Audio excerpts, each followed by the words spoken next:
can, yeah. Okay, cool. All right, we are good to go. Welcome, guys. Give me 1 second. Yeah, no worries, no worries. I realized I could do something Quack, about my quack. paleness. Ah. Quack, what's good, buddy? How are you, my friend? That's better, maybe. Yeah, we gotta keep it. Yeah, exactly. I'm not trying to stress my voice today, because I will absolutely regret it. I just so I've got a couple of things now. I've got this now, so that'll help. So Ciprecol, that'll help, and then Tylenol and ibuprofen for the swelling. It's the cast of the podcast. That's right. That's right, Dust. You know what's funny? It's like I'm trying to auto host you. I'm trying to host you on my channel, but it's not taking the command. That's what it did for me last time, remember? I've had that issue before too. Yeah. $5, $10. Them $5, $10 DLCs. Oh wait, maybe I have to do it exactly at 2447. You know what? Oh, guys? so When you waste a morning and you couldn't sleep in. I woke up at 6 this morning. Here pretending that I slept in, and that my tiredness now is fake. Oh, I need that energy. You want to try to keep telling yourself that to try to convince yourself that you're actually exactly. Absolutely am doing that. That's funny. Well, instead of taking a nap, I should have taken a nap because I got up at 6, but then I started playing comp on PlayStation, and I played that for a good 4 hours. Dude, I will say, I've done that a couple of times where I just wake up and play a video game. I kind of love it. Yes, it's one of the greatest things ever. Maybe put something up in the air, pop on some coffee, get some dubs. I remember I just wake up in the middle of the night and I'm like, I can't go back to sleep, so I just bring my Switch in my bed just to play some Phoenix Wright. That's what I've been doing over the past. That's the way to do it right there. Right, though, you got to be sharp for that game. Yeah. Yeah. Puts me right to sleep. Yeah, exactly. right to sleep. Okay, I'm about to start the stream. Okay. Or I'm sorry, the recording.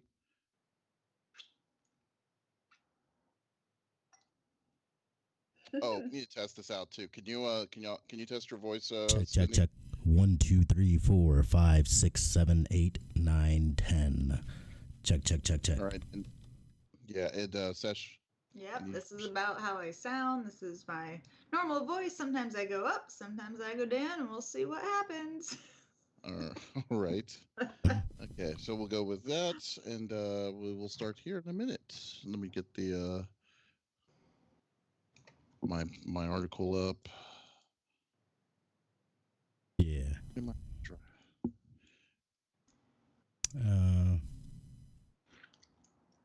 Okay, here we go. There we go.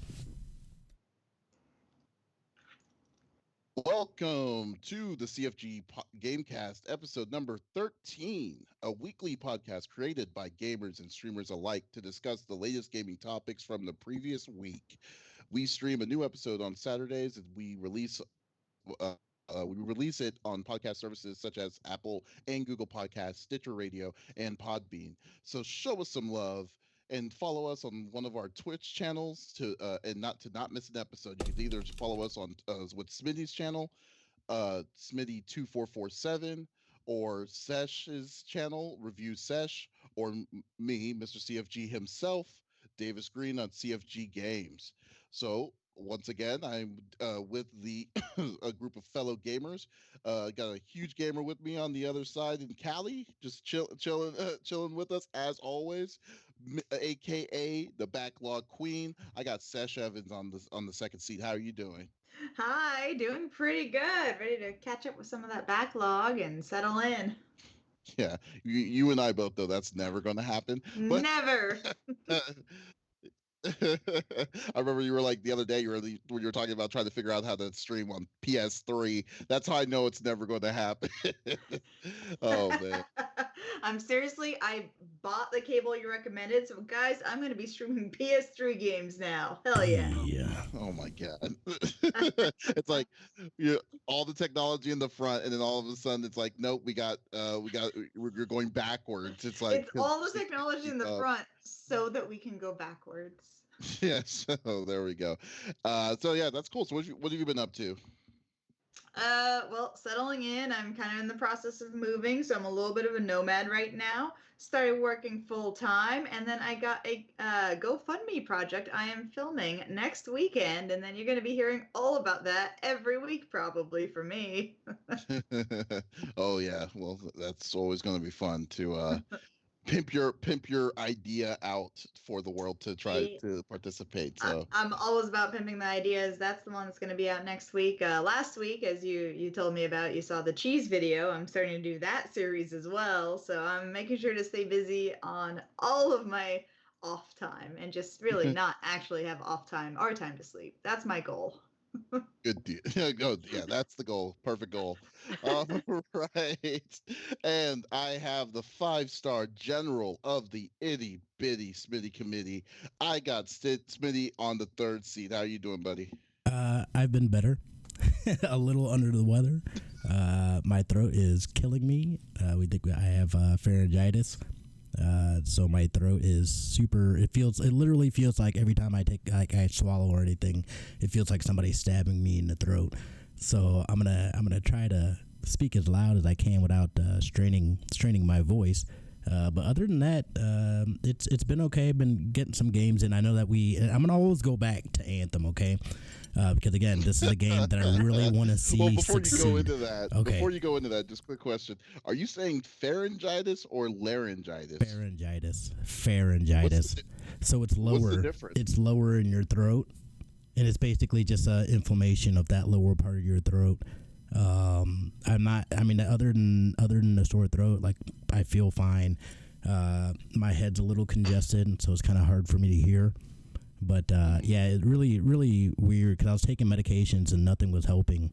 So I was like, all right, man, this isn't like a cold or the flu or anything. So had to go do the thing. Oh man, I am sorry that you're feeling that way. Hopefully, you get through that real fast. Yeah, but you were saying something about you were saying something about Anthem. Yeah, so just real quick. So obviously, when we've talked about it, you guys know that I really want to see Anthem succeed. They recently came out, or they haven't come out with the Cataclysm yet, but they put it up on the PTS. Excuse me. So I said, all right, I'm gonna go and let me download that. Let me check it out. So I downloaded it the other day. I went to go play it. And every time, I go in, I load in, I'm loading into the Cataclysm, and it keeps dropping me with an error that it can't load my player data. So I actually have not even had a chance to play it yet.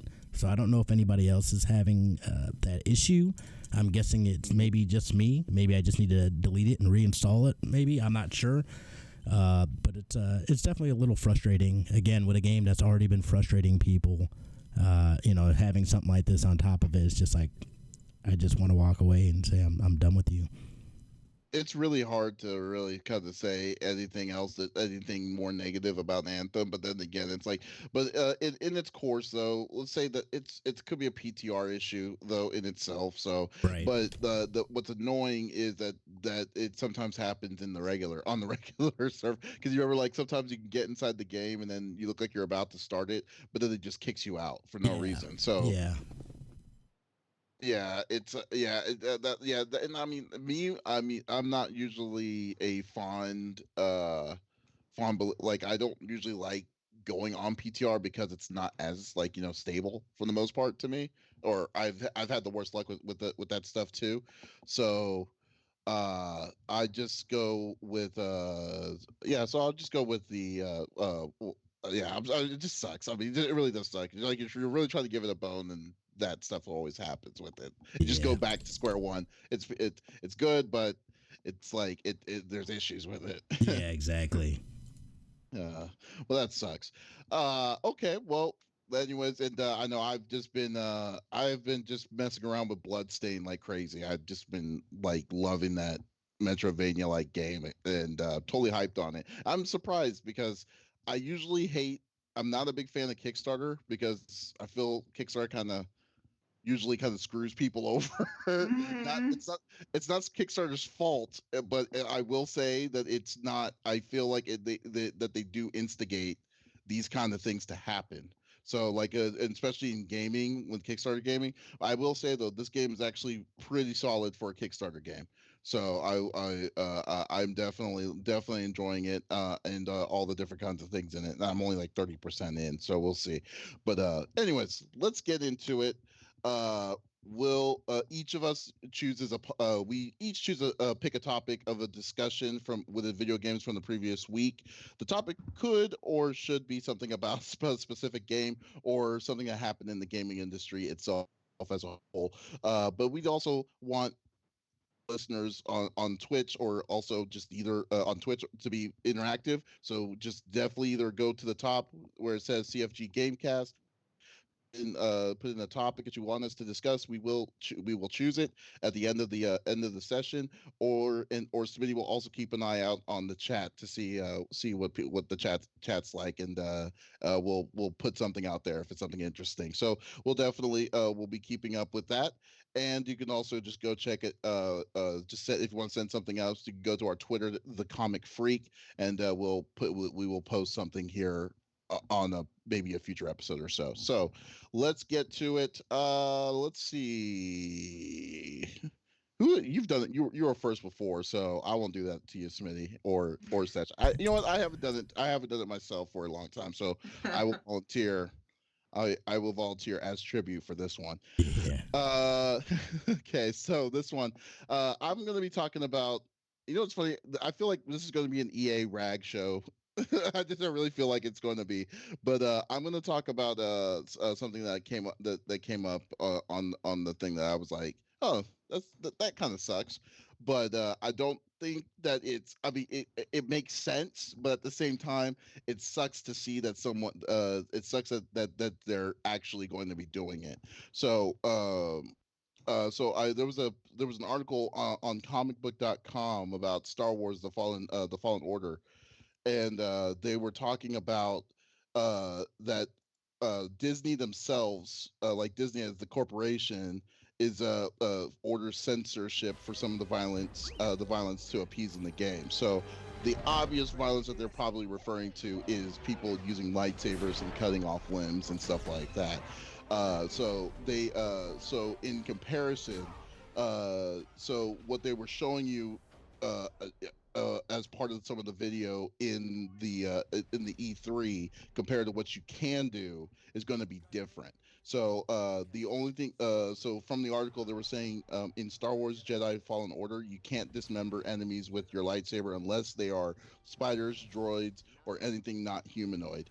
So in other words, basically humans. You can't dismember humans, and I like when I heard it at first, I was kind of angry because I was like, not really like angry, but I was like, oh, that kind of sucks. But because like it's a lightsaber, you want to have that feeling of like cauterizing, like just whoop, like swoop, just one swoop, and then you just take off an arm or a leg or something, because that's what a lightsaber does.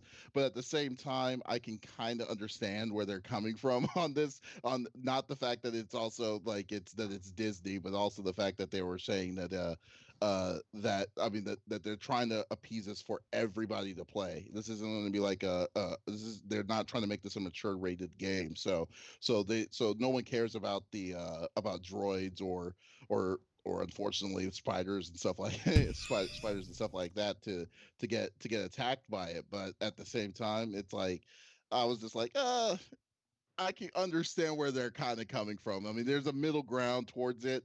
I'm not gonna lie to y'all and say that I'm upset, that I'm disappointed in it, but you can kind of see where they're coming from. I mean, is that I mean, what do y'all think about that? Yeah, I mean, I think that's so it's funny because like this isn't the first thing they've done that with, like censoring the Star Wars. Like I don't know if you guys remember, but they stopped manufacturing and there is no products at all anymore in existence that will ever be made that is slave Leia now that Disney Mm-hmm. owns them. Like they are Oh. they're not getting involved with that at all. So it's kind of the same thing.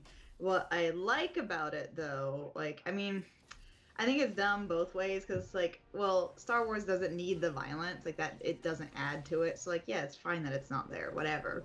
But then also on the other end, it's like you're changing it. This is the tone. This is that. So, like, it's dumb to change. People are already a fan of it. Like, this isn't going to be anyone's first media of Star Wars, most likely. Right. Like they're already going to be a fan of the series if they're buying the game. But I'm But okay with them doing that and moving forward with changing the tone. That I feel like is okay because we all know Star Wars can be edited backwards, where they'll change it post tense. Mhm. And so I'm very glad because they completely have all the power and ability to do that and all the money they would ever need to, and they're not. They're just doing it with stuff moving forward. Like they're mm, not trying to re-release the original series where the slave Leia is digitally altered so she's not wearing the same costume. They're not doing that. They're just not making new toys. Is it the fact that That's she's a slave or what she's wearing? I think it's a little bit of both. I mean, I to think be it's a honest, little bit of it's both for very, that when it very, comes to very that. much both. I think. And then she was like Disney princesses. You can't say have been like sexualized, but like Slave Leia specifically is like You know a what? thing. I will That's let a me thing. interject here for real quick. I love the fact that we're talking about gaming censorship and we just pivoted to Slave Leia. Like it wasn't even like a gradual change. It was just a straight 90 degrees of It's the just same turn it thing and be though. like, They're doing okay. the same thing. They're just not, moving forward. They're just not going to have this thing that has already been established in the series. And they're Mm. doing it to, for younger audiences and to be more family friendly.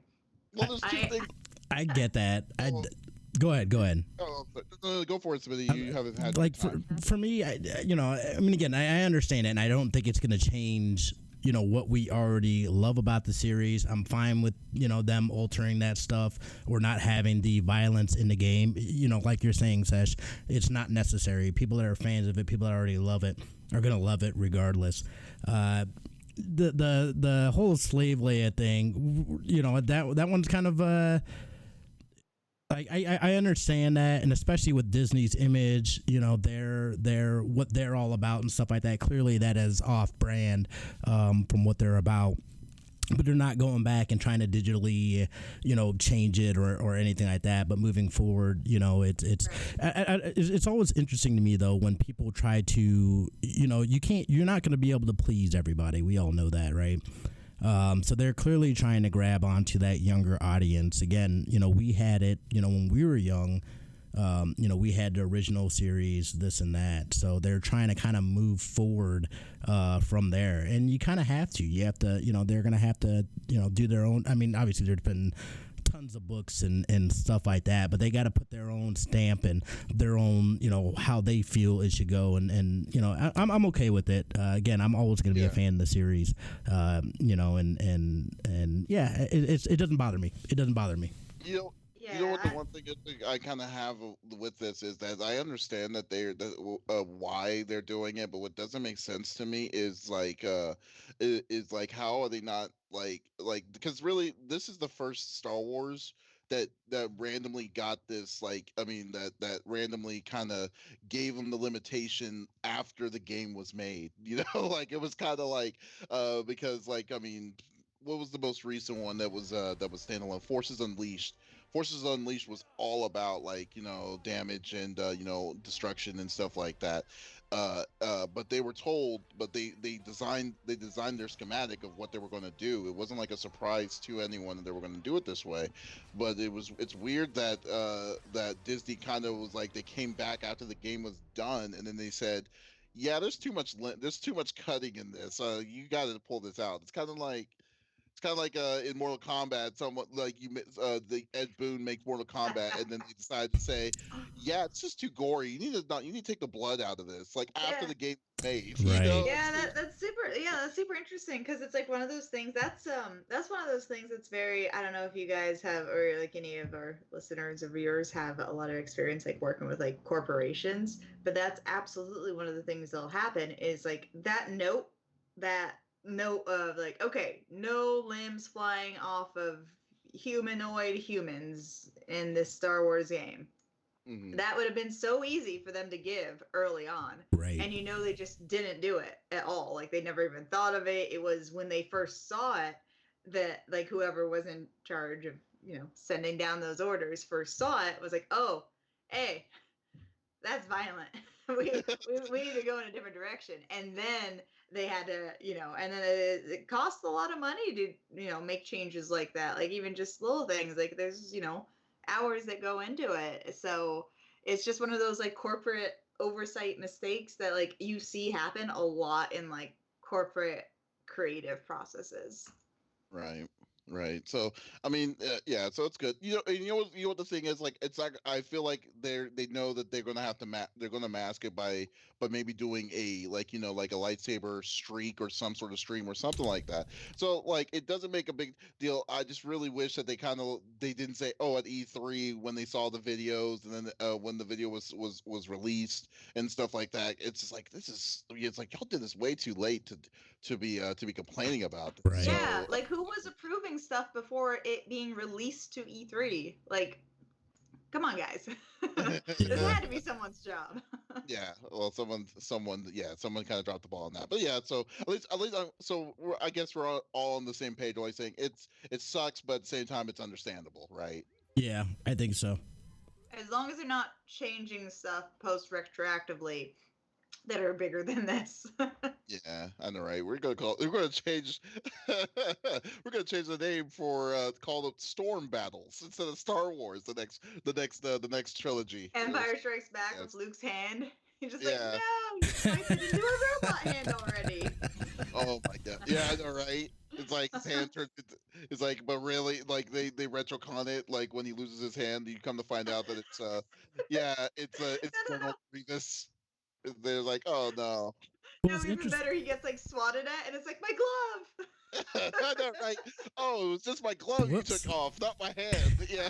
That would be so. Well, it's funny. Well, so Cowboy from the live stream says that Disney, Aladdin, for example, Princess Jasmine had a bunch of skin showing, and I feel like they've had racist things that they've said we've talked about and stuff like that at Disney. So I feel like they've really changed from kind of old school Disney to this kind of new age Disney that is very much, and we know living in the day and age that we live in now, you have to be extra careful about what you say and you know what I mean, and being considerate of other people, other nationalities, other religions. Everything has to be taken into consideration, especially with this this outrage culture and this cancel culture that we live in nowadays. So it's interesting seeing them. You know what's like, funny with though? Disney too. I mean, it's But here's the funny thing about family-based, so. yeah, but Disney themselves, like they've kind of lived through this kind of culture forever. Like I mean, like,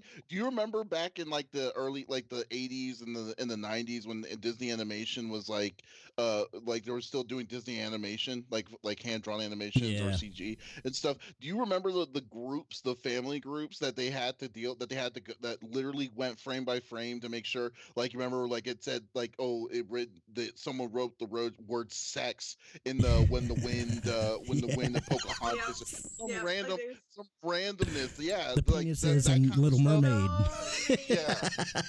peni Things, everywhere Is that what in it is? so Disney. many But like things. These that's sides. another thing. Like they know like they can't appeal to absolutely everyone. Like usually, like I mean, they can't make everyone happy all the time. There is something for everyone in Disney, I'd say. But Yeah. like I remember like there were complaints, like Little Mermaid, like she's too skimpy. Yeah. Like she's not wearing enough. Like there were those She's a complaints fucking too. Like mermaid. they were What's she always supposed gonna to be have some wearing? complaints. Like they were just yeah, I know, right? Like but like what they are doing now, it's less so like cancel culture. Yeah. I feel like it's more so like just like being appropriate for a family while being also very like inclusive. Like they're definitely leaning like towards all of that. Like I don't think Disney's gonna get canceled I or have ever do guarantee, anything No, that I no. guarantee extreme. you that Disney has probably heard or and seen almost everything that they like and throughout. Like, I mean, not just the climate that we live in now, but like just in general. I bet you they've heard and seen and stuff on it. Like, yeah, Oh like yeah. there was outcry of the first Aladdin song, Arabian Nights, when that originally changed. They had Why? to change some of the lyrics, and then there was one part that was still in it that people were still pissed off about. So like it was like, I mean, I'm sure that Disney knows accordingly how to take care of all that stuff. So Yeah, like yeah, they're never gonna be perfect with it, but they're definitely trying to be within like some changing boundaries. And now since they're not in games, yeah, so that's probably another thing. Since they're pretty much hands off in games, So Right. That's right. yeah. So who knows? They're like, you guys did this in all the video games? Oh no. Yeah. It's like, what do you call this? This is gaming? Yeah, I don't know. Anyways, okay, cool deal. All right, so I'll give this over to Smitty at this on the second topic. Smitty, what do you bring to the table? Okay, so this is shit on EA Day. I just wanted to talk. That's why I said at the beginning. I was like, I really feel like we're really gonna crap on EA today. So, but this has to be. I mean, this was absolutely ludicrous to me. So I know that over and here a couple days ago, I think it was, or sometime this week, they went over. They had EA over in Parliament. And to talk about the loot boxes and loot box mechanics and all that stuff, right? I think this is running. So they did that, and they're talking and they're questioning. This isn't it. This isn't the video. Where the hell is the video? There it is. There we go. So they're speaking with this, and I can't. I should have pulled a damn article up. But they were speaking with her about, hey, loot boxes and it being gambling and this and that. Hold on, let me just get this real quick. It being gambling. Yeah, I remember I read a little bit about that. I read like the headline. I'm just giving you time while you look it up, but I read a little bit about the headline and whether it is or isn't gambling. Because I know we've brought up like the loot box discussion before, and different places have different gambling laws. So under some of them, it would be considered. Some places it wouldn't be considered. And did you find the article yet? I'm done talking. Yeah. Do you have the article? Because like I just the way I look at it is that like of course they're going to say it's not gambling because that's a source of money. I mean exactly. They're going to make. They're gonna make it. They're gonna call it something else, which they essentially did. Okay, so let me just. I'm gonna read this, and I just put the link there. And this is from Polygon, but they were saying a senior executive at Electronic Arts told the United Kingdom's Parliament that the company prefers to call loot boxes surprise mechanics, and argued that their use in EA games is quite ethical and quite fun and enjoyable to people. That is like some of the biggest bullshit I have ever heard in my entire life. To sit there and say, well, we like to call them surprise mechanics. It's like, come on, man. You're not fooling anybody. That is straight up. And here's my thing: if a grown up wants to spend their money on buying loot boxes and skins and this and that, more power to you. I got no problems with it. The thing is, though, is that you got kids now, and these kids, they're taking credit cards from their parents. They're this and that over, over this thing that again, and the biggest issue with it is that for the money that you're paying, you're not guaranteed anything, and that's where it becomes gambling. Again, I could sit down at a casino, go to the casino, sit down at a machine, throw in $20, and I know that I'm not guaranteed to at least walk away with $20 or something of value other than time and entertainment and whatnot, or maybe if I get a drink or something like that. But it's just, I mean, it is ridiculous, and this is where, especially with these bigger corporations, it's like, how dumb do you think people are to sit there and say something ridiculous like, oh, surprise mechanics? That is, I mean, they're definitely trying really hard. I mean, personally, I don't think it is gambling. I think there's so many things that are, as long as if it's gambling if you could walk away with nothing, which isn't the case. Like, you always get something. So whether or not that something is fair to how much money you're paying for it is completely up to the individual and what they're looking to get and how rare the thing is or how common it is. But I mean, it's the same as a raffle. Like, there, you could still walk. Like, if here's a raffle, put in $1, you get a ticket and a candy. Okay, cool. That's what you bought. And then maybe you're gambling if you're going to get more, but you're not putting in additional money beyond that. Like, you're still getting something. Gambling is, and like loot boxes too, like even if you get duplicates, then you get it, usually it converts into like a currency in the game. So you can't even get the same thing twice. Because money, you could just money on money on money on money. Like, I'll take 2 $5 bills. I don't mind duplicates, But like in the games, like, you get one, The irony of what you are saying on here makes sense because in a way I do, in a sort of way, I do agree with what you're saying, Sesh. But in a way, at the same time, the irony of all of this is that this discussion is on here because of EA. Because I mean, Yep. I love that irony. But the biggest thing is this, when you make when you make your loot boxes pay to win, that's when the problem comes. And then Yes. that's exactly what happened with certain games. And I mean, it wasn't just one game. I Right. think the biggest game was Battlefront Battlegrounds or 2. whatever. Oh yeah, because there wasn't a way to Battlegrounds 2. earn it at all in that, Yeah. right? Well, originally they limited your chances of earning it, so they were forcing you Right. to pay real money to get into to get these loot boxes, like, because there was a limit of, like, you can only do this for 2 hours. The original base limit was you can only do this for 2 hours. The amount of money that you were able to get was ridiculously low, and to get these heroes that they were wanting originally, like Luke Skywalker's, Darth Vader's, and all that stuff, was like 60,000 points. So if you Yeah. didn't want to pay for it, then that would take you literally 8 months to get one character. It was ridiculous. So It so needs to it be was, like yeah, minimum wage. That needs to be like their marker for yeah, it. Because like I don't because think like the trying to label it as something else is good. Like that's skeezy. That's That's not hella good. skeezy. And then like it's almost like gambling, but it's so unfair, lopsided gambling. Like it's not well, like other games. Like my like the goal for loot boxes for me is always like Overwatch. That's everyone I knows feel like that. that's a pretty good example of like what they should be. Greedy companies push that like this. The And then biggest they say it's Activision's problem the is prize that, same. mechanics yeah, because they're the extra greedy with weird, wordy lawyers. no, the biggest problem is this. Well, first off, EA will never say that it's gambling, because if they do, they're going to be admitting guilt that Right. that they were doing it. So that's one thing. Two, the other problem is that we know that, like, it's not gambling. It technically isn't. EA made it to be more Yeah. like towards gambling, but technically, because the way I look at it is the same way you look at it. It's like a raffle. You're getting a raffle to get a chance to get your duplicates, like how Overwatch does it Yeah. when it was all customized, all what's it called, it wasn't pay to win. It was just basically cosmetic for everything. Yeah. So I think that, I think just for them to say that it's a surprise mechanic is, first off, such the douchiest thing that they could ever say to do on what they're doing. And then what's even worse is that they, with a straight face, say that that was ethical and fun. Is like, you got to be freaking That's kidding so me, dumb. because It's like fun because it's like gambling. you are one of the most it is one of the most unethical things I have seen, on how these loot boxes have been in the past 5 years, is what y'all did as a company.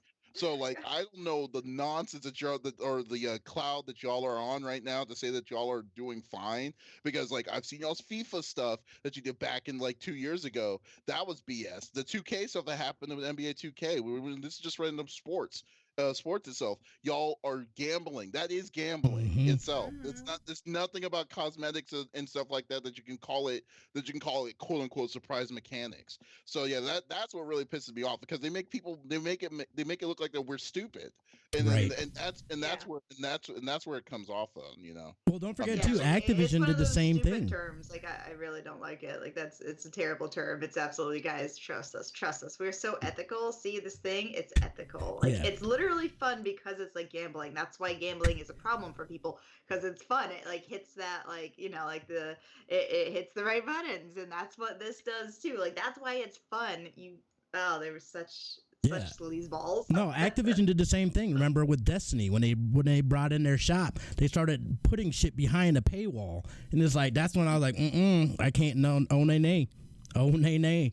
Especially when you're doing things that, again, I have no problem with cosmetics and stuff like that. If you want to spend your money on skins, great. But don't give people an unfair advantage, because they have money, or put things behind these paywalls. It becomes unfair. Not only that, but then, these games are targeted towards kids too. So...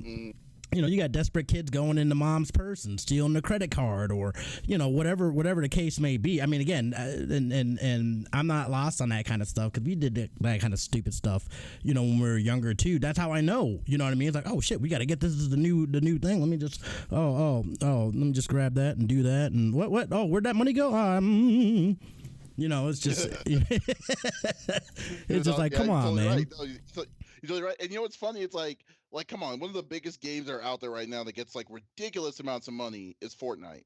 Right. And then and their main focus is specifically to those crates, the llama crates and stuff like that. Like all Mhm.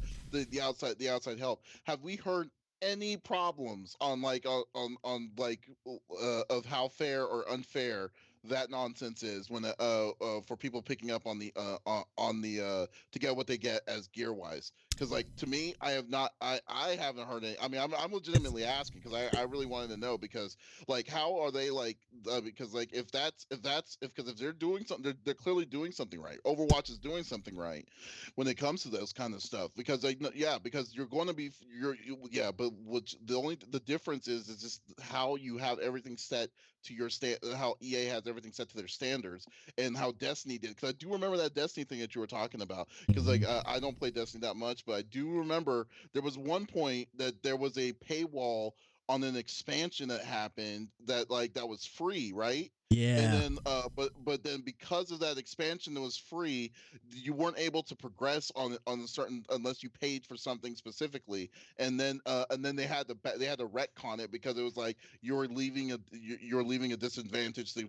people who weren't paying it. And I was Right. like, that is like, so when you have issues like that, then there's something wrong. There's something clearly wrong with all that. Yeah, definitely. So Like yeah. it's definitely the profit and not even common sense logic doing it. It's like they don't even put themselves in the shoes of the gamers. They're just like, okay, yeah, we'll just charge this, and the gamers, they're gonna buy it because they want to play for infinity hours, and that's all they want. So yeah, they're gonna buy this stuff because this stuff's cool. And it's like, no, people aren't gonna actually play or do it like that. And there's so many other loot box systems out there that work as they are. Like they really are. Like they've found how to do it right. Like that's why some things catch on, and I think that's why we see so many loot box systems that are a lot of it just cosmetic, and it's just a matter of like you can earn it, and it's not too impossible to earn very many at a time. No, I mean You it's could just shortcut it with money, but common a lot of factor people is don't need EA. to. The common Yeah. factor has been EA this whole time. Yep. It wasn't. It's not that no one else, they don't know how to do it. It's just that EA is always about a maximum amount of profit. It's Yeah. always been that way. So and like I mean, because like it's been clear that you can do it, but they never do. They never do it right. Yeah, like Right. they're trying to like they see the system and like that's that's the formula and that's what works, and they're just trying to change it just for profit, and it's not working, and they keep trying. Because yeah, that's, I don't know. It really angers me, especially like how stupid does EA think of us? Think of Well, us as the consumer they to they say, I mean, oh but no, here's there's the thing though. That other point is that people are still buying the games. They're still doing it, and that's why it continues to happen, because there's no repercussions for them doing it. Even there's a social outrage, this and that, but then people are still paying. They're still buying them. They're still dumping money in the loot boxes. So how do you go about, like, what is, like, I guess a real solution to, especially with a sorry, I've got this lozenge in here. So how do you go about, especially with a corporation where their bottom line is absolutely going to be their profits? So how do we as gamers, what can we do to combat this, to get them to stop doing something like this? I mean, the only way that they will do some sort of levels of change, because like I think a good example of that was also Battlefront 2, was people stop purchasing it. It's just like not getting just not answer with your wallet. I mean, it's never gonna, unfortunately, it's never gonna happen, because there's a lot of people, because like there's, you got the outside people that may not, you have the casual gamer crowd that's also and I'm not pointing any blame to them. It's just people that's like, oh, it's a Star Wars game. Let me go. I'm gonna pick this up because it's a Star Wars game, and then just pick it, and then just buy it, not knowingly like this is how their systems work. But like a gamer who knows how this nonsense is and how the process is and stuff like what they're trying to deal with. Is more aware, but like overall, like the only way we can do it is just is I mean is to actively just not pay with your not talk with your wallet. I mean Yeah. that's the saddest. It's the hardest thing to do, but Yeah, it's well, so it's it's not so tough easy. for them to make that choice because it's like, hey, we're too poor to buy these things. We don't feel like there's value in it to spend this money for it. And then that's tough for a company to be like, oh, we want to appeal to you.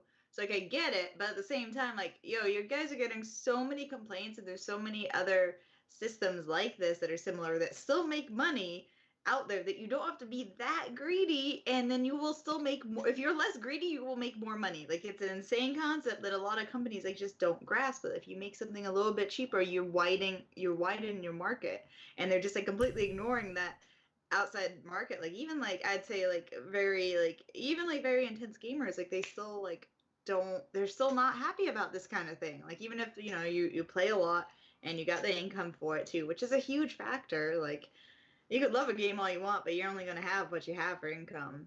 And Right. they really could open more doors and make a lot more money, I think, and open up to a bigger market. Like, if they're gonna, if they would just be a little bit less greedy about it, they could be so much more greedy. They It's won't. like Well, such They a won't. weird That's the Well, I same have thing like with the internet shit, right?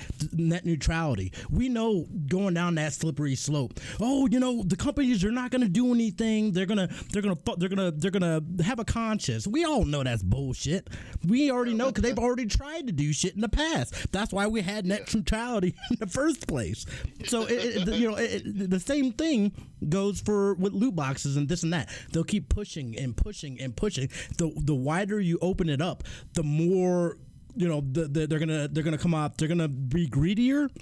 They're gonna become, and I'm not gonna say necessarily malicious, but there's not gonna be any consumer thought into these types of decisions and how they will milk it for everything that it's worth, and that to me is the scariest part, because once you start going down that slope, it's hard to go back up.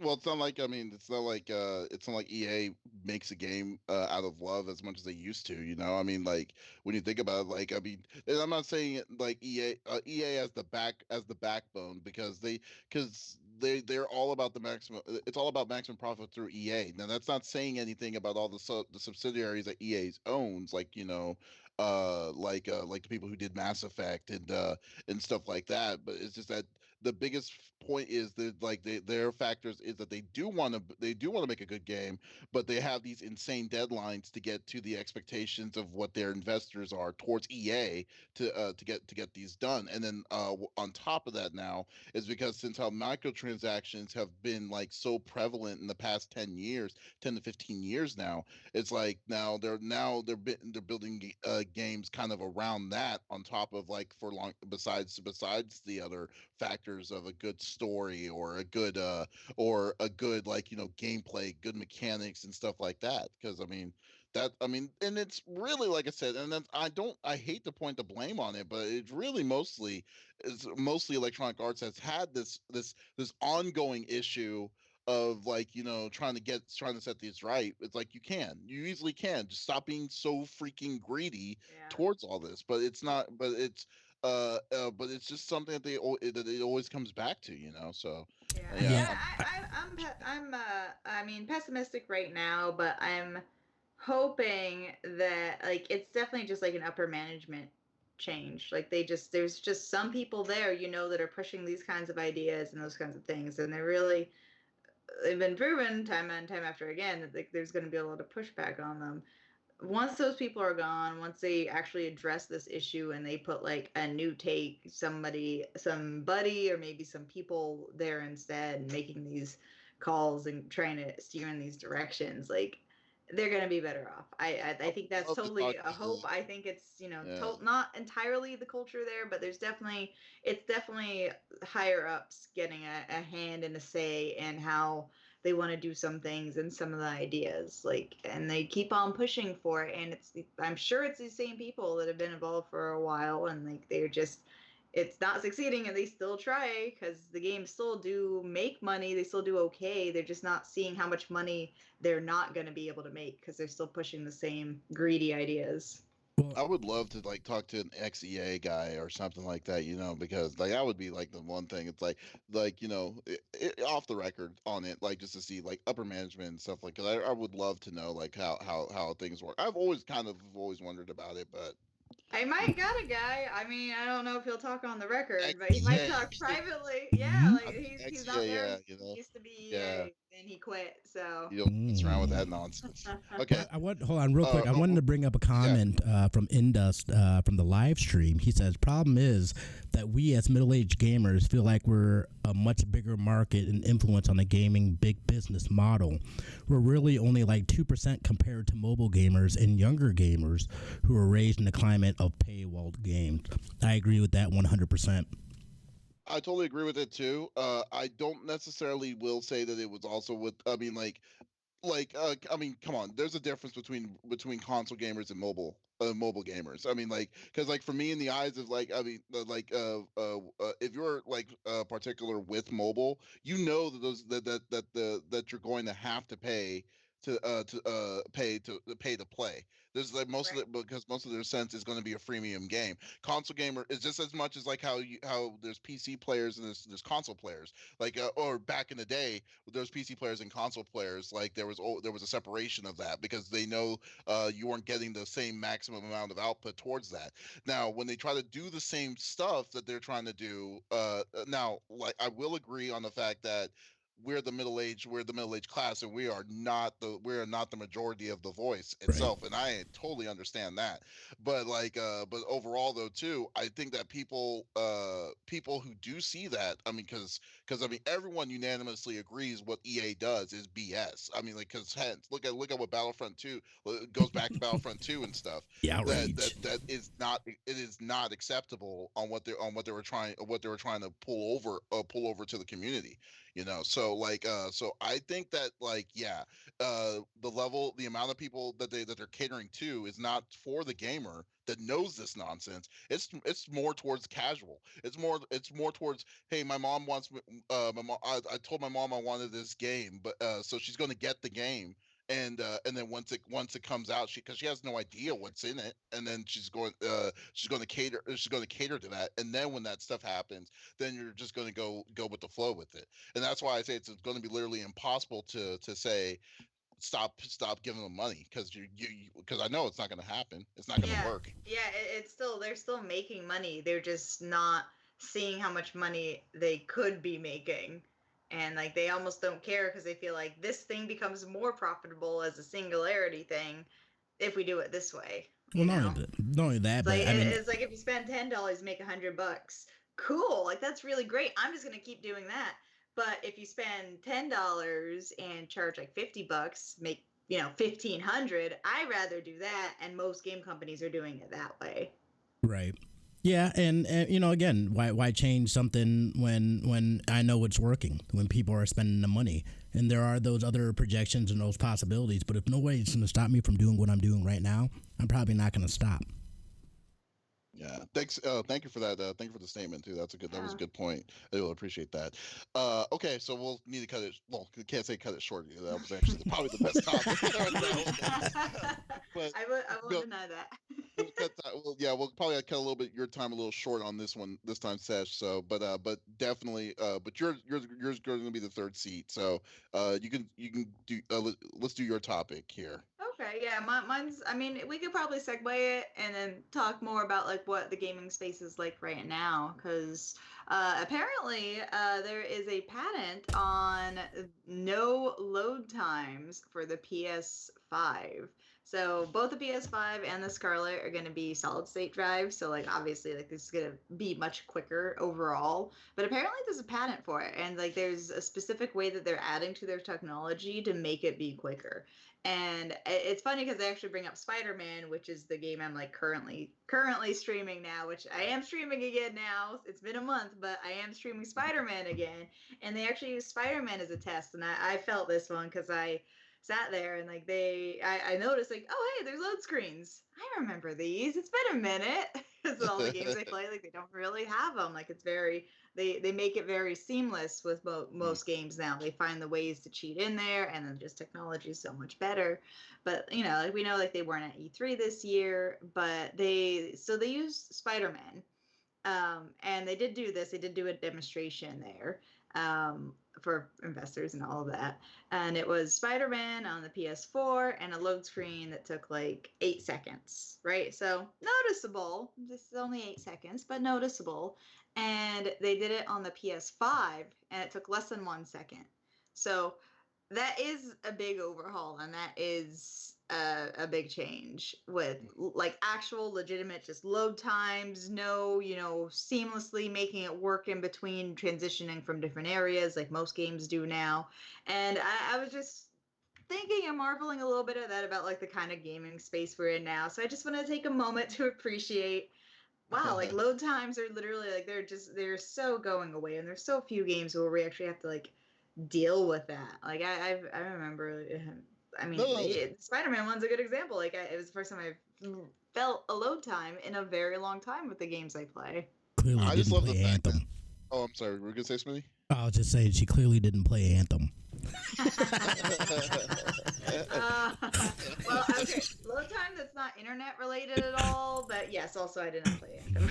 Yes, but like, oh god, yeah, oh my gosh, yeah. Anyway, yeah, it's funny. That's like when I think about the statement of them like saying that they patented like load time, Yeah, seamless load times is load time tech. insane to me. Yeah. Just thinking about where it was at like back in the days to what it is now. I mean, there is always going to be load time on the CD base, but I guess now since most things are going towards digital, I can kind of understand why where they're kind of aiming towards. But yeah, like to say that like we've gone along. It's been a long road to get to that.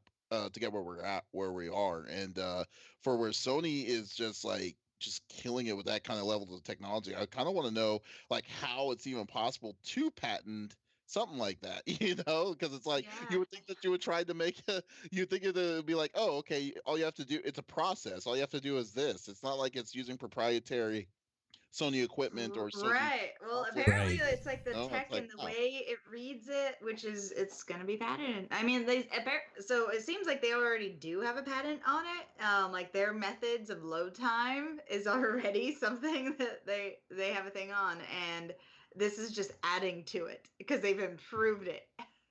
Yeah, That's weird pretty though. cool. Super interesting. I mean, I feel like can you? So they're trying to patent the load time or that terminology? Not a load time, but the process for loading. The So like the tech procedure. behind, yeah, like the processing, the reading the disk, the reading the hard drive, like because PS5 is going to be solid state. So like there's a process.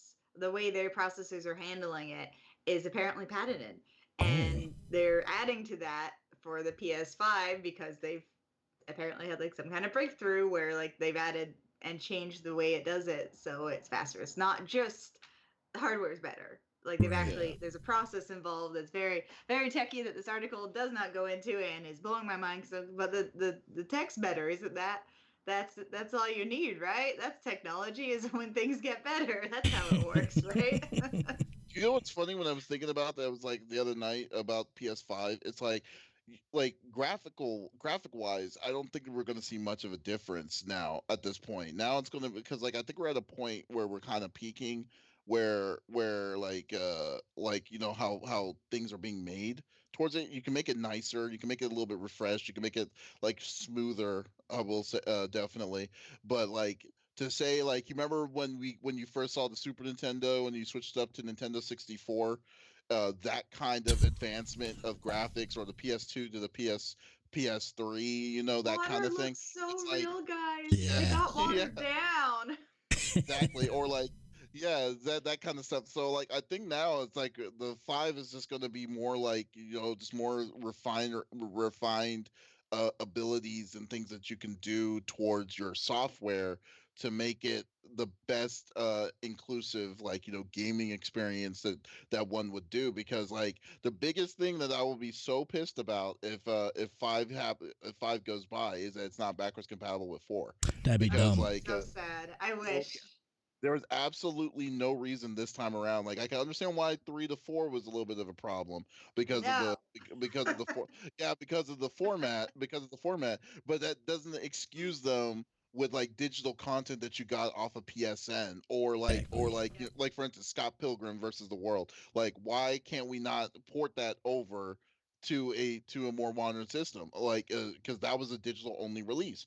But like yeah, so that's the stuff that I'm really that I'm really like more worried about, because like when you did a system advancement, back in the day, you didn't need to worry about that nonsense. But now, since you have an online account and you've downloaded stuff from Yeah. that stuff, you want your library to be moving over Yeah, to it. honestly, I So feel like yeah. that is how to win the console Yep. wars, is the backwards compatibility, because there's just such a fantastic expanse of a catalog that they, especially Sony, has like 5 systems worth.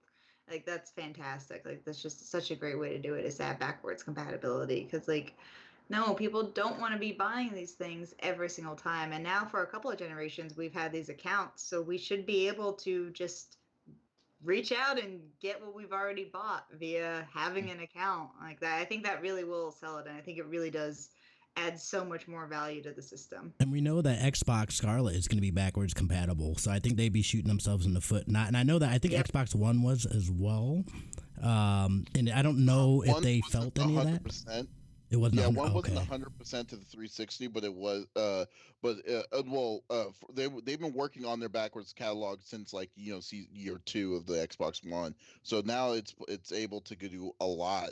I don't know if it's compatible with original Xbox games, but see, but that's the thing though. I don't. There's a certain level of backwards compatibility where you just shouldn't care. Yeah. Mm-hmm. Not to be not to be kind of like to that level, but like really, to be frank, it's like I don't think the mass consensus would be like, oh, okay, I have an Xbox One, I want to play an Xbox game. You know, Mm-hmm. like I want to play Jade Empire from the original Xbox and play that on my Xbox One. There is a certain level where it's like, you know, there are certain 360 games I can understand that you're wanting to do it, because this year, or this generation of consoles is like the generation of HD remakes and stuff like that. So like so you know there's a level of, there's certain games that you're wanting to bring again and wanting to play again on the newer deal. But at the same time, it's like, to Sesh's point, it's like there's no reason for us to, like, why do we want to move, like why are we paying for a game that we paid for a long time ago, Yeah. and just so we could play it on the newer systems. Yeah, I mean, I think there is like a level of games like that. Yeah, like they should have like maybe all the way back, but I think they should do it like with some computer programs. Like there is one in particular that I'm thinking of. I'm not even gonna say it yet, but what they do is like they'll let you buy one. It's not only about like how many computers you could put it on, but they'll give you a certain number of like free upgrades. So like say like just 3. So like let's say, you know, like I bought something for PS4 or even like PS3, then maybe that holds true till PS6. And then after that one comes out, if I still want it, then I could buy it. Like just having it be more than like one system backwards, because there are so many people that have been playing these games for such a long time. And honestly, like as a non-parent who wants to be a parent, when I think about it, I'm like, yeah, I'm gonna want my kids to play like the old stuff originally. Like they might actually like go back and do it. Like I did that with movies. Hmm. Like there's a lot of like people that want to do that kind of stuff for their kids. They want to start them off with like, you know, classic Mario games, and then let them graduate and play the new ones at the same, you know, as they grow a little bit older too. But I think that's a really great way to do it. And I think there's definitely going to be, we're like right in that generation of like people doing that now. And regardless, yeah, just if we want to buy each of these things, like it sucks to have to buy all the games all over again. Like You start them it's, off with yeah. Ducktales, Yeah. DuckTales. then then Darkwing Duck, then Tailspin. Yep. That's what you do. Yeah, Yes. I mean, like that's, you know, a lot of people do that. Like that's how we consume media. I mean, that's why like there are a lot of new like Star Wars fans that, you know, started on the episodes, but there's still so many like just as kids that like didn't see Star Wars in the theaters, but they started with like the original trilogy. Like that will be something that happens, and it's something, it's not a huge market, but it's going to be it's a nice market where like they'll still be able to make some money off of.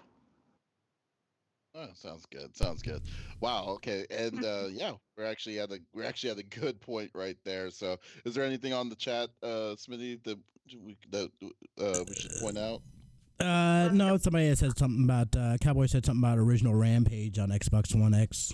Oh yeah, Rampage was awesome. I love that. Good game. That is such an underrated game. Yes. Yeah. Man, that was the game I had for N64, like that Rampage game. That was the one that came with it that we had. Wasn't that in arcades too, right? That was in the arcades. Yeah. I was like, I remember it from arcades. Tourist traps. Yeah, that's right. Oh God, yes, it was tourist. Like that. Like I remember, like when I was like what was it, middle school, and then just saw the Cruising USA arcade. And I was just played for hours. I played that for a long time too. It's ridiculous. Like, or Alien versus Predator. Remember the arcade cabinet for that, and I'm like, oh, so good, so good. Oh, there were so many good arcade games back then. And we can do a whole thing, a segment on that. So I will say Just that. arcade games. I know that. Yep. So Cowboy from chat wanted to. He said something about Cyberpunk 2077. I know that we talked about it last week as well. I don't know. I know that there's been some, and I kind of I haven't watched the videos, but I did see that there was some a little bit of drama with somebody as far as with that game. I didn't look into it though. Really? It wasn't necessarily with the game. It was. I remember seeing it on YouTube, and it ended up backfiring on the person. I have a feeling I know what that might be about. If I had to guess, they did state that you can make trans characters in the game, so I would imagine people had to be mad about that, even though I don't know why people would care about that though. Like that's like the last thing I think about. It's like I wonder if this character goes home and sleeps with a man or a woman or a bot or whatever. You know what I mean? Like who? What?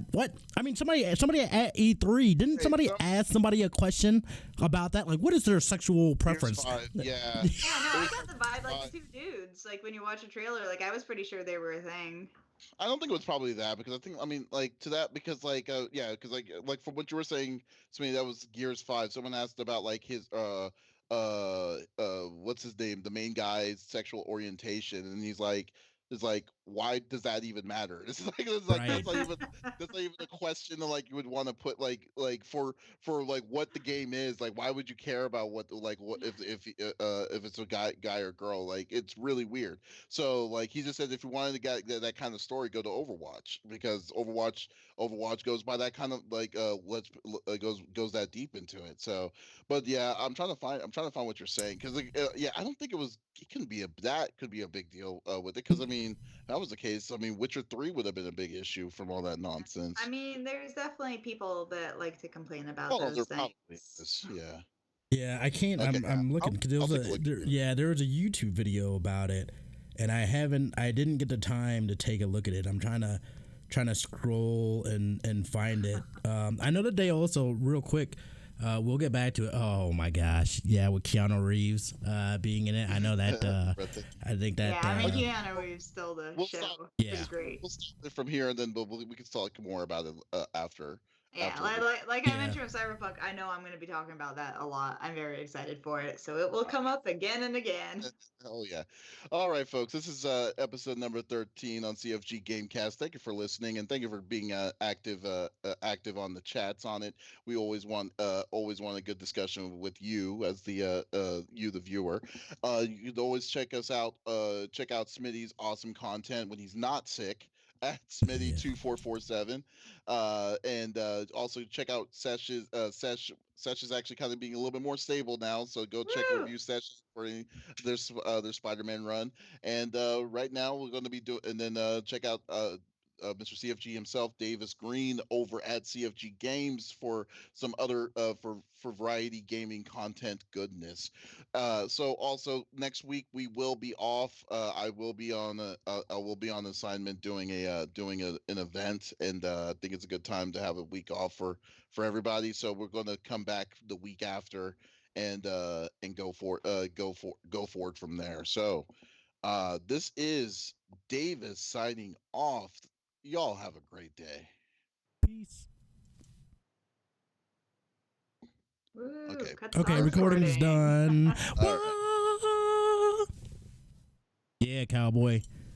Yeah, Cyberpunk looks dope as shit, man. It looks dope as shit.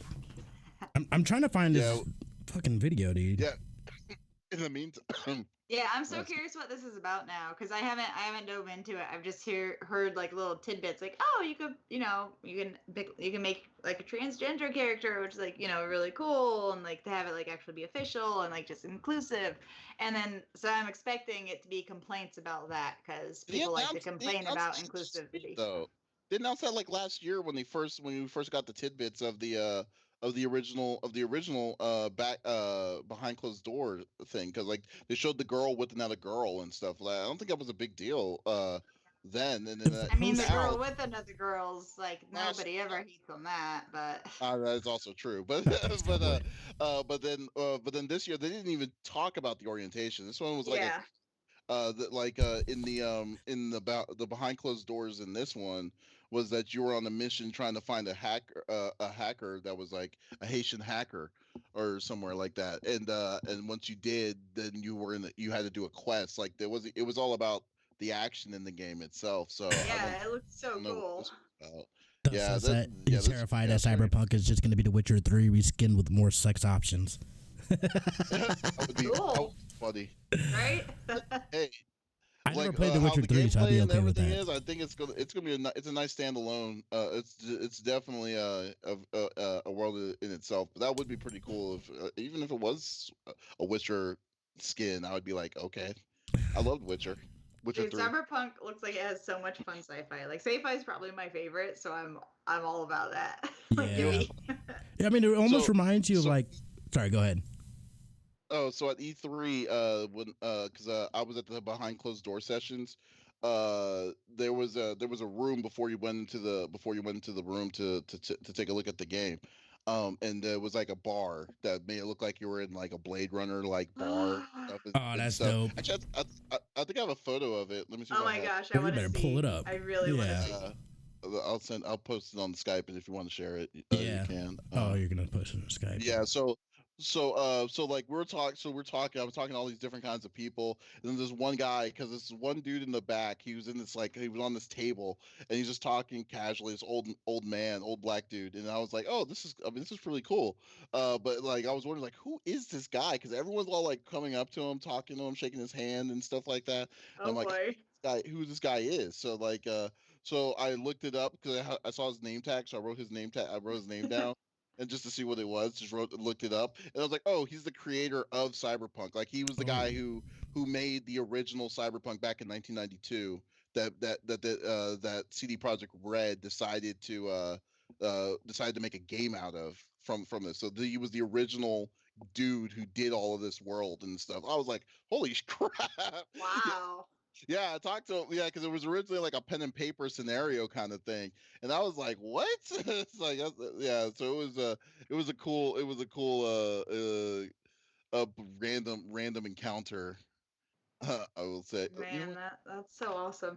I remember Try to. last year at E3, I think who was my random encounter? There was one cosplayer and then there was Soldier Boy. Oh, Boy, jeez. That's funny. He was there. He was in this the what was the game? Jump Force. He was there playing Jump Force. Oh, yeah, I was like trying to sling his handheld systems and stuff back like during that time. Just like, hey, Say you want to try cowboy. A Soldier Boy Game Boy system or whatever? Oh yeah, Uh, that whatever his little emulator freaking that I yeah, knew that shit was gonna get knocked down so quick. I was like, "What are you doing, dude?" Like yeah, I was know, right? that was ridiculous. It So was, I it was found so it. strange. What I was talking about was so this woman named what the hell's her name? Anita Sarkeesian. Oh no. Yeah, instant no. regret for Oh, shaming okay. Cyberpunk 2077 and the creator. Look that up. I haven't watched the video or anything like that, but I thought that was interesting. I was like, wait, why are people shaming this and salty about it? Oh, there we go. Oh my god, that picture is awesome. Oh, whoops. You guys are probably. Oh, here it is. Here's the photo.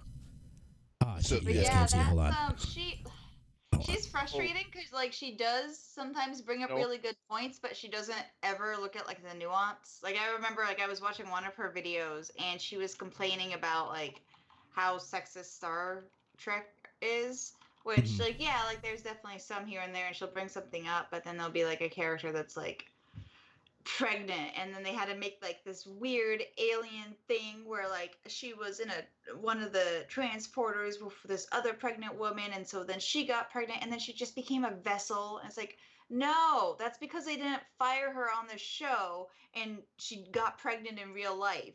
So it was Oh. actually not sexist. They kept her on in the show, let her get fat, let her get pregnant, and they didn't fire her for changing her body. That was her having a personal life and a career at the same time. Like, yo, lady, this is a TV show. The women get pregnant sometimes in shows, and you gotta make it work. Like, she wasn't taking any of that into consideration, and it's just So like, she's the kind of person that's like, she's the one that's like that likes to ring the bell of fire and then just for the top. yeah, Like, there's a website that I can't stand. I'm not gonna say what the website is. I can tell it to y'all offline if you want to care. But like, I can't stand because they are all about like they're all about the clickbait titles and stuff. But when they put the question, pose the question, like I think the biggest one was remember when Ninja, when they found out like when Ninja said something stupid about saying yep. he doesn't go with what's That called. was one of my first Like, podcasts. I talked about that yeah, topic where he doesn't play with women. Yeah. yeah, to play with women, and then they basically painted him as a sexist pig. Oh But I was yeah. like, listen, I hate, yeah, I mean, I don't watch Ninja. I don't care about like what Ninja does. There's more power to him. But I understand why he thought that was the best way for him to do what he was doing. But the way that he did, the way that that he like did it is stupid. Was dumb. It was Yeah. yeah. Yeah. So Like it was like, it's stupid on so yeah. many levels. Like It I was mean I brought up like 3 or 4 things. yeah. Like one, it's like it's super immature. You don't think of the repercussions. You have to actually interact with women in your daily life, so you're not safe from doing Yeah. that. It Yeah. it paints an unhealthy relationship. Like women should not be asking men, and vice versa, men should not be asking women to not play games with somebody of the opposite sex. Like it doesn't encourage any trust. Like Oh, it was awful and immature and stupid for like so many ways. And then on top, like it wasn't like I don't play with girls, they suck at games. Like that would have been just straight up sexist. But this was like well, it just was also sexist, but it had like just all these layers of like just stupid, immature, unhealthy, bad relationship advice above that. well, the point is that what he said was dumb. It didn't make sense and it was stupid. But the fact of the matter is that you're going to paint this guy sexist is not fair. Is what I'm saying. It's Is not where fair. is where I don't agree with, and I don't like it. Like when someone bites the bullet and then just pushes it towards people, and then just say like, oh, this person's really said this, and that's making them sexist. I was like, oh, that's not fair. That's not fair for him. I mean, but anyways, like, Yeah, like I bet He you didn't an have to say Amazon anything, Prime though. sub, it probably was her site. Oh. And yeah, I mean, come on now. Let's be real about it. Say what? Somebody doesn't just say some shit because nobody said something to them first. You know what I mean? But still, like, just do that. You don't have to announce it to everybody, especially, again, knowing that the culture that we live in, knowing where you are as a person on that podium, they are going to scrutinize everything. Huh? Yeah, we weren't hearing you. I know what you were saying. Like, he could have just done this in private. Yeah. While you fix your sound problems, I'll talk over. But yeah, no, I also thought of that too. Like, this wasn't ever something he needed to announce. Like, nobody would have noticed if he just stopped playing with girls, because I don't think he ever did it very often. So he could have just done it and kept it private, but instead he decided to announce it like it isn't a big deal. So it's just, that's an extra layer of stupidity on top of everything. Right. No one was questioning it, and then you just did it to yourself. Yeah, exactly. It was kind of weird. Yeah, but yeah, overall it was like, yeah. So now people are thinking that you're sexist, and then what makes it matters worse is that now you have credible websites that are saying that you are, and it's like, oh my god, it's like, no, he was stupid. It's like, that's just where it comes down to you. Yeah, there's just not a good way to spin I refuse to play with women. It's just dumb. It's just dumb. Why would you even say it? Even if that's what you do or that's what you believe in, why would you say it? You know people are going to jump on that, all over that shit.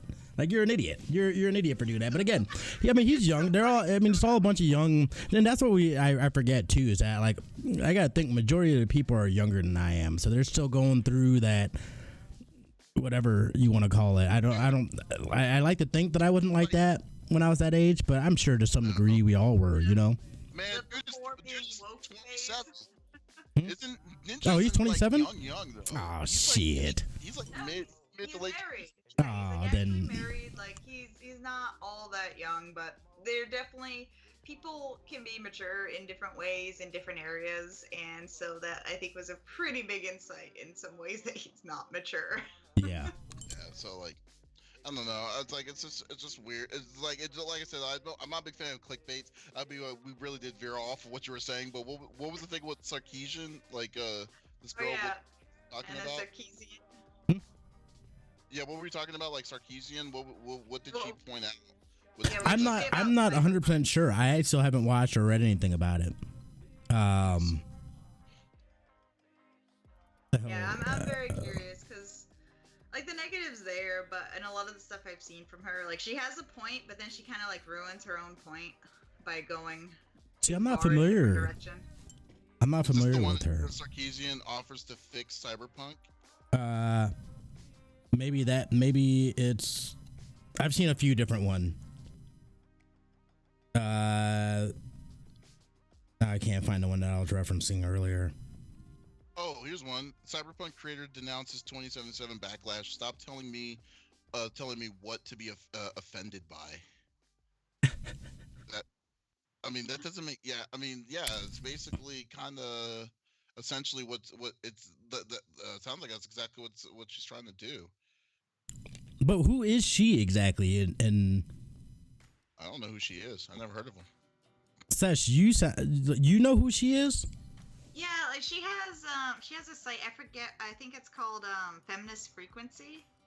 Yes. I think that one's Okay. That one's her site. Like that, she does a lot of that stuff. So like I follow. I tune in every once in a while because sometimes you'll get little blips of like news, like oh that's kind of interesting, and like and okay that's where you're being you. I think she was one of the ones that wasn't the center of, but that ended up getting like a lot of the flack for like the Gamergate.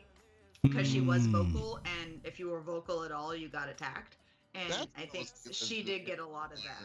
Yeah, so she I believe got a lot of that because she is in the journalist side of it. I don't remember if she had been in like the development side or any of that, but she's been vocal about stuff, and like that was the time to not be vocal, unfortunately. And so she, I know, was one of the people that ended up having a lot of hate and a lot of like crazy criticism and issues with like I mean there were like things like she would go and there'd be things she would go like for to speak at like college campuses, and then like her trolls would specifically like get and like beg for like this one guy like she has conflict with that just always like he basically online harasses her, not to a point where he's had any issues, but where he sends his swarms at her. And so then they'll have it so then he's showing up that day too, and so then she'll like cancel her speaking thing, and like it's very mixed. Like I've looked into it. Like I don't totally agree with most of her opinions. I kind of see the point she's making, and like I would elaborate differently on most of her points. But yeah, she was feminist frequency and like kind of involved or just was a victim of Gamergate in some ways. Cowboy. So you're saying that so you're saying, oh yeah, she has her feminist video game show and shows women how sexist video games are. So is that the whole premise? Is like she just shows like every like whatever her topic is about how feminist how sexist. I know there is more there, but a lot of the times stop mansplaining it, cowboy. Like there was one she did really good that was just like, oh, it was like so disappointing. Like you remember like the Star Fox, the GameCube game that was like the adventure game. There's no flying or anything yet, and it had that other character, like the wolf character, or whatever her name was, the girl character. So yes. yeah, like it was actually, it sounded like it was originally like what the game originally was going to be. It sounded freaking amazing. Like it wasn't a Star Fox game. It was literally just her. She was like a anamorphic Tomb Raider. She was the star. She was the lead of it, and like it was just going to be this like really cool like Nintendo's going to have like this awesome girl character. Yeah, it's going to be like it was going to be that. But they all kind of like poo-pooed it, and I was like, let's put Fox in it and make him the main character and the hero, and she could be a love interest. And it turned into that. And like we all know that game was bad. And not like a Star Fox game. Like that's why it didn't feel like a Star Fox game. But they just didn't wanna, they didn't wanna like put like her in charge and let her have that. I mean, like I know they have Samus, and they're kind of making some progress with Zelda, but like yeah, like they haven't really, Well, He Samus said with hasn't really Zelda. been like, what's funny? Samus is like Metroid. The reason why we haven't had a Metroid game for so long is because it doesn't sell. I mean, it doesn't. It Yeah. always sells good here in America, but that's it. I mean, Right. but like, I think the biggest issue, and I'm not saying this is the reason. Like, I'm not saying in any way this is like why, because like there has been like multiple conversations on why there's so little female protagonists and like that are leading their own games instead of just Laura Crofts and stuff. And sometimes they're like quite bluntly, which is quite surprising. It's like Activision. Was it Activision? A big game company was saying that women don't sell, and I was like, Yeah. what? It's like, Yeah, really? Like, it's that's nuts. crazy. But yeah, then but what's that's funny what they about it, take. yeah, like because there's like you should see the levels of extreme, and don't tell me I'm not saying that there's no like levels of like it's hard enough to have an uphill battle to have this kind of thing, but like but you should see the steps that they take just because like find the just to get around a game that was a lead of lead female protagonists, because I think the biggest one, surprisingly enough, was Sleeping Dogs. That wasn't Hmm. even that was originally a game that was originally made by Activision. That was supposed to be a standalone game of a female assassin that was supposed to that used ninjutsu and martial arts, and then it was retconned because it was going to be the to become true crimes Streets of LA number Yeah, two. oh, It's yeah. supposed to be number Mm. two, and then that gets canceled because of how much money it was costing, and it Yeah. was it was sold to Square Enix to make Sleeping Dogs. And then I was like, wow, so that was perverse for what it was Yeah. to be.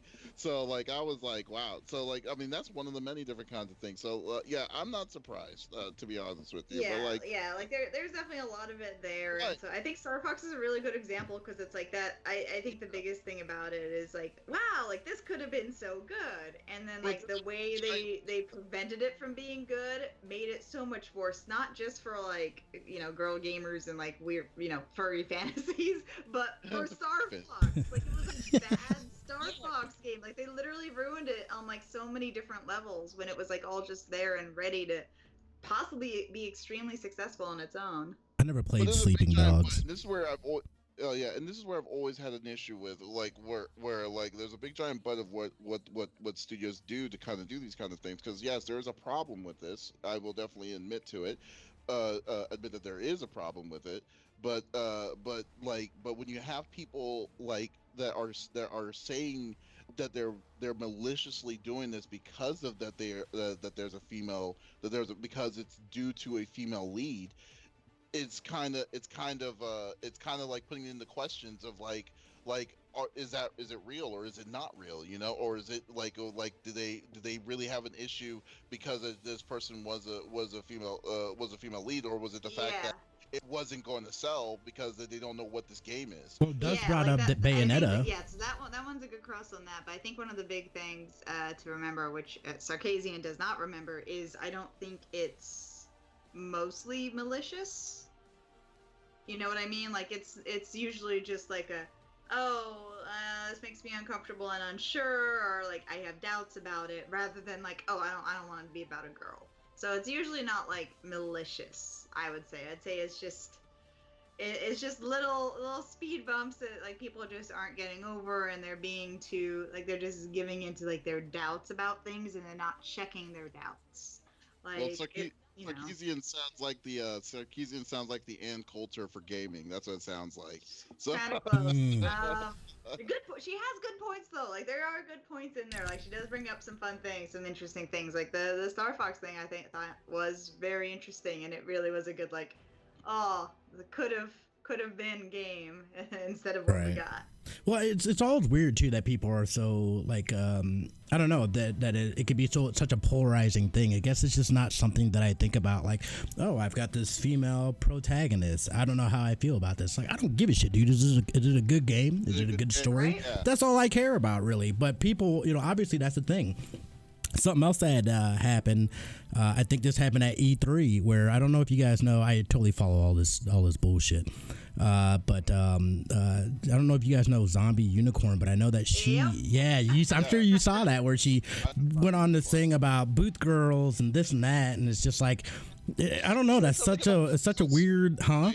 Well, yeah, it was weird because it's like, that's like, I mean, in ways I agree with her, but it's a little bit different. So like it's one of those like sex sells things. Well, her thing was like because she's very like I follow her too. I actually really like I follow her specifically for her like sassy social media content, like way more than I've ever seen her streams. Like I love it. Like she's great. I do agree with a lot of the stuff she says, and I think she's very good about that kind of stuff. I know her thing with it, and I could agree with this, is like she's very much about like, open sexuality and like just having control of your bodies and your own sexuality, whether you want to wear a lot or a little, like just you do you.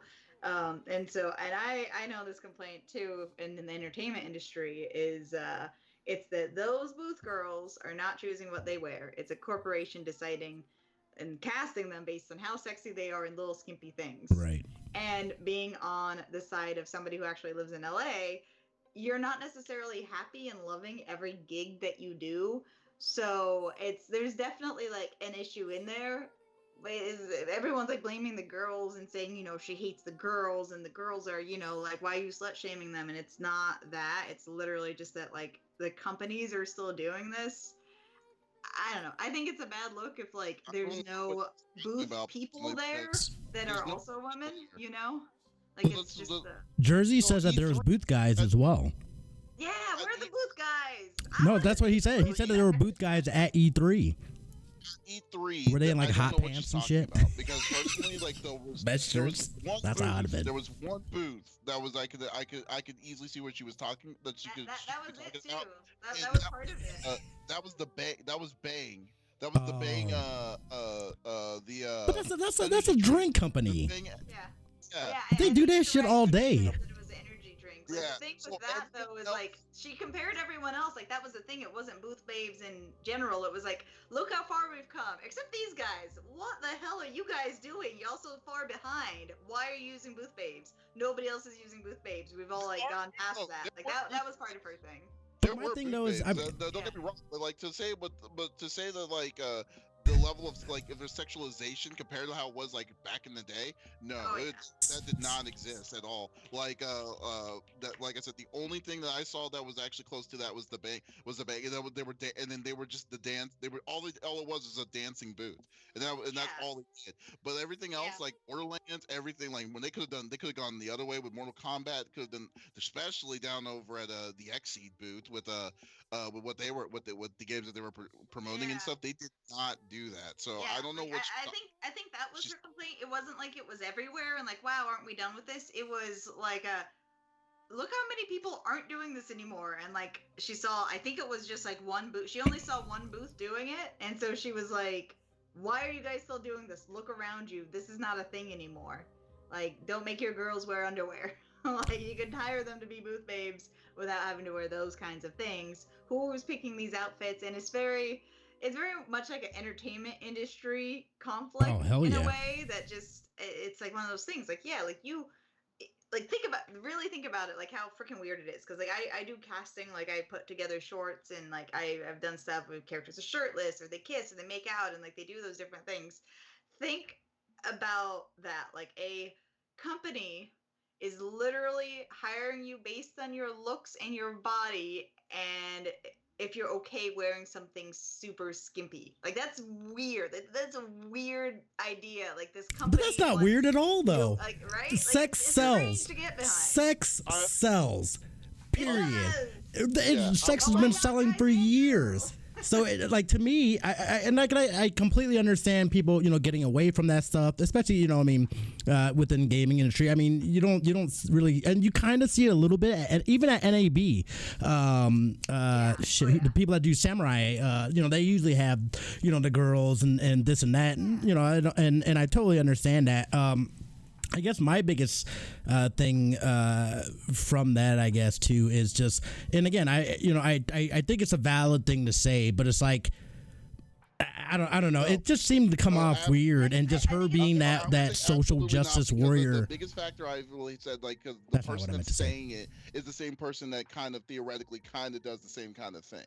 Is where it's exactly kind does. of ironic to me. It's different though because she has like her own agency. It's like, do you go home and like get naked in front of the camera, or is somebody hiring you because you're willing to get naked in front of the camera? Like, it's like a weird difference, and like I get what she means. Yeah. No.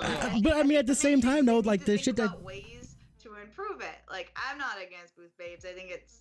Hey, it's fun. You want people there that are attractive and flirting with you. Like, that's fine. I like looking at good-looking people. Shit.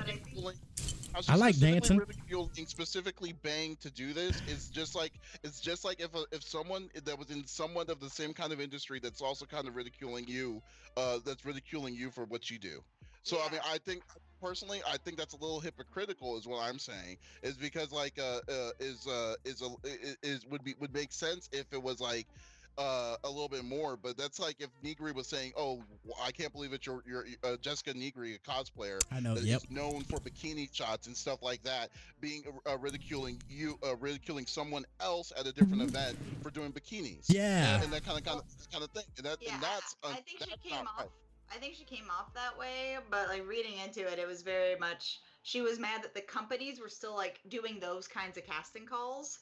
Rather than the girls. Like, she wasn't mad at the girls. Like, yeah, you make your dough, you make your money. Like, it's completely not their thing. But I get that, but who the fuck is she to say anything about it? I see your Instagram and your Twitter and shit and whatnot. Like, come on, buddy. Go to freaking Twitter right now and tell me to be instigating what you're saying and doing that and saying that same kind of image, saying that you can't do that. That's what I'm saying. It's like well, no, it's there's nothing that she can say that to be ridiculing a company on doing that is what I'm saying. That's what I'm saying. It's the agency. That's the thing. That's the difference. So she's doing it for herself. It's her Twitter. She manages it. If like she gets like a brand sponsorship and they're like, hey, we want you to wear this bikini you own. That's kind of weird, like that's them dictating, them having the choice rather than the people and the individuals. But you don't have to take that choice though. Like a picture of the outfit is. Don't get me wrong. It is skimpy. It's skimpy, but it's not like. But it was still basically like the short stuff like that. She shows off a lot, like she does. No, not her herself. I'm talking about Bang, the Bang people, the Bang crew, and this isn't new for Bang. That's another thing. It's like Bang didn't just do this specifically just for E3. They've always done that, is what I'm saying. Well, yeah, that's why we call them the booth babes, because they've been around so long.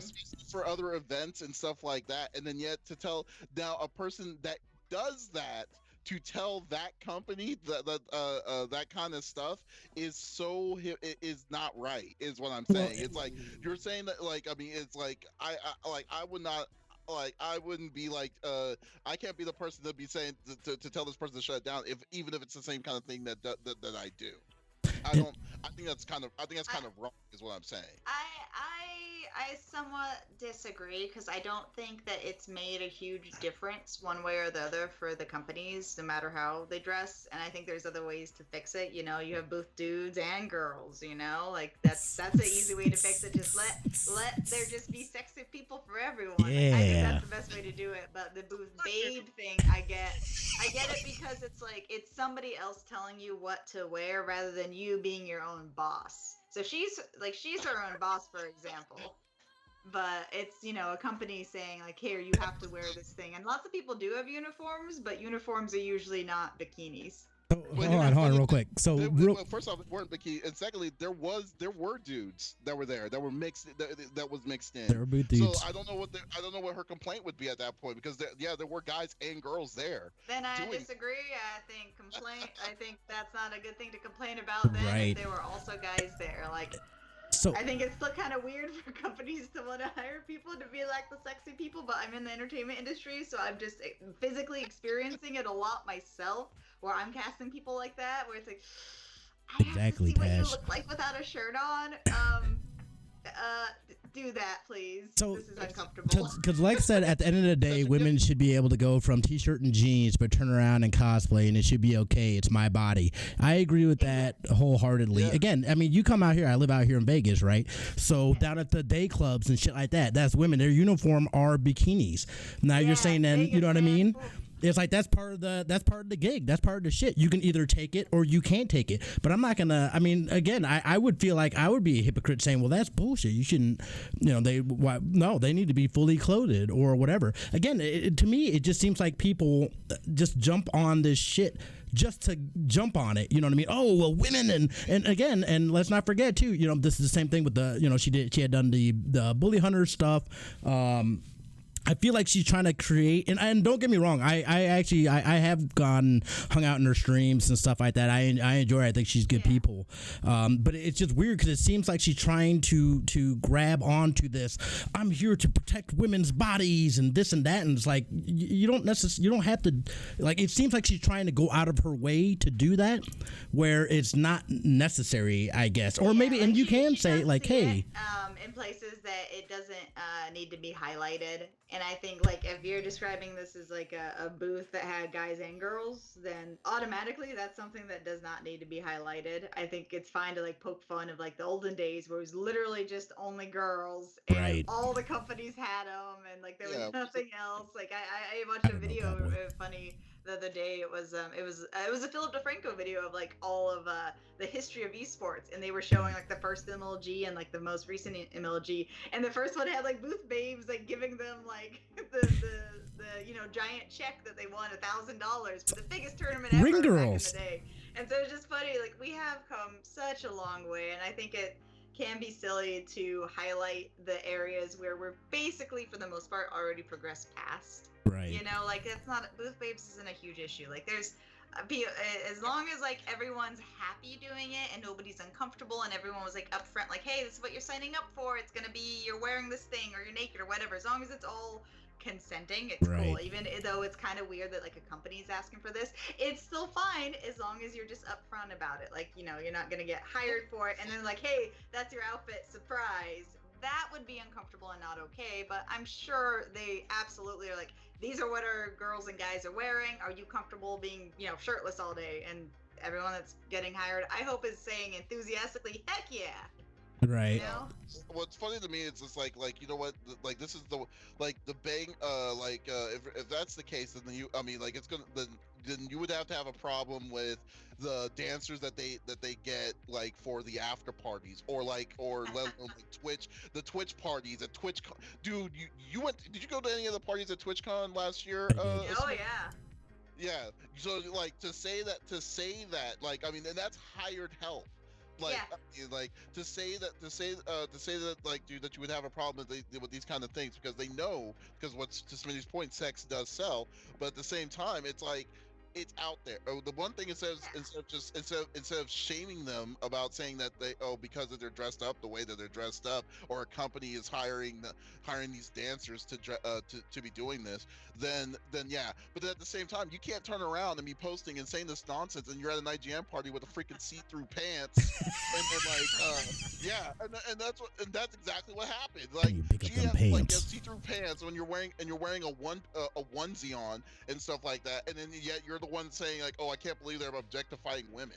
I'm like, they're not just objectifying women. Like it was both guys and girls. The videos that you sent was just the girls. That was just women dancing at the time. But you didn't see. You didn't take any photos of the dudes that were there. Yeah, too. I think if there were guys there, it completely nullifies it. Well, Like, also, it isn't the completely CEO or nullifies it, like it isn't removes like the weird, like the Harvey Weinsteinism of Right. that kind of gig. Like it completely removes it if there were guys there too. Like that absolutely does change it. Yeah, your source is completely uncredible at that point. Is what I'm saying. And then and let alone just saying that she's, of all the people that are saying something about it, she's the one that's saying it is also very uncredible to me. And then it's because like I think that's extremely hypocritical, because just in general your brand is kind of like that, kind of not well, it is. isn't the CEO of Bang a woman as well? That's like totally dressed up and like, just as a nun. Like, do you want like that kind of person to be the one complaining about it? First, dude, she went out to public with see-through freaking pants. Yep. That's great pants. I need to do some research here. I don't know about these see-through pants. I mean, like, you don't necessarily need to be like a nun or something, but like at the same time, it's like there's a certain standard that you put yourself to before you're going to start throwing some kind of shade to people that do the same thing you do. That's what I would think. I mean, I only took that she was angry at like the companies for it, and like, yeah, like I get it. Like if I show up somewhere, like I like to be able to wear what I want to wear, and I think that's a biggie. Like if the girls and the guys, like the babes, the male and female babes, gotta pick their outfits. Like here's a closet. You guys decide what you want to wear. Have fun. No limit. That would have been perfect. I hope the system's like that. I want them to do that in the future. I think we're gonna get even sexier outfits then if we do that. Yeah. I can't be pissed at like a different website doing the same kind of content that I do because I don't like their content, but I do the same kind of content. It's like, no, I mean that's hypocritical. That's where I'm seeing what this point is. I mean, again, I feel like it's part of this culture though, where people are just getting outraged to get outraged. It's like, why? It's like, why did you even need to say anything? It was such a, I feel, minuscule part of E3 that somehow, and then, of course it blew up. People were talking about it. There was YouTube videos about it and this and that. And I don't know, man. It just comes off as kind of disingenuous, I guess, especially if there were both male and female hot bodies out there. Male and female, definitely. I think more than anything, because I get that her point's like the agency, but like having it be like a end all be all, like this shouldn't exist anymore at all. I'm not for that. Like, no, like you change it. You have the men and the women. You give them more choices of what they could wear. As long as casting wise, you're up front in the beginning. Like that makes it all fine. Like, and then controversies equal clicks and views. Totally right. I don't think she necessarily does it on purpose. She absolutely does it on purpose. No, she definitely the controversy and those things, that is 100%, because she knows exactly what's going to happen. People are going to comment, and she gets a shit ton of hate, dude. There's no way in hell I would put myself out there like that, like on something like that, dude, because she knows what's coming. But I mean, again, look, we're talking about it. There's YouTube videos about it. There's, that's exactly, you know what I mean? Again, that's a marketing strategy within itself. It just, again, it just, because it does make people talk about that stuff, and then you got, how dare they fucking. It's like, dude, don't come to Vegas, because that's like everywhere. That shit's everywhere. I don't know, like because I've like spoken out on like some things here and there. Usually it's less nuanced, more like, hey, this is a bad idea kind of stuff. And it, like, my attitude with it's usually more like, I want to say this stuff, and like I don't care if there's backlash, because like I want it out there. I want people to be able to vocalize it in this way that I'm vocalizing it to get to the point quicker.